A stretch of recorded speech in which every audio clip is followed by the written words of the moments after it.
এদের মন মনন প্রশান্তময় করতে হবে, সুন্দরে ভালো করতে হবে। এই জন্য কি করতে হবে? বই পড়ার ব্যবস্থা করতে হবে। বই। সাউথ আফ্রিকাতে একটা ইউনিভার্সিটি আছে। ওই ইউনিভার্সিটির গেটের মধ্যে লেখা আছে যে যদি কোন জাতিকে ধ্বংস করতে হয় তাহলে তার দেশের লাইব্রেরিগুলোকে জ্বালিয়ে দাও, ধ্বংস করে দাও, ওদের পড়াশোনা বন্ধ করে দাও, আর কিছু লাগবে না। এখন আমাদের দেশে আমাদের ছেলেদেরকে মাদকাসক্ত করা হচ্ছে, সন্ত্রাসী বানানো হচ্ছে। কেন? কারা করছে? এটা খেয়াল রাখতে হবে।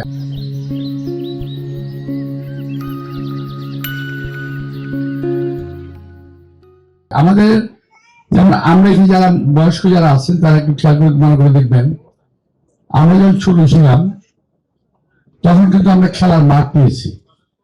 বিষয়টা এমন নয় যে আমাদের জন্য খেলার মাঠ তৈরি করে রেখেছে, তা কিন্তু না।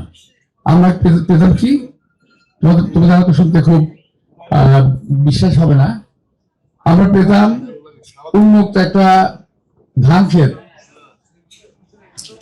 তারপর খোলা একটা জায়গা, সেখানে আমরা খেলাধুলা করতাম। আমরা কি কি খেলাধুলা করেছি সেটা তোমরা জানোই না এখন। আমরা দাঁড়িয়ে বান্ধা খেলেছি, আমরা গোল্লার চুর খেলেছি, আমরা লুকোচুরি খেলেছি, তোমরা এগুলো জানোই না এখন। কিন্তু যেহেতু নাই, আমাদের ছেলেমেয়েরা মধ্যে ঝুঁকে পড়ছে।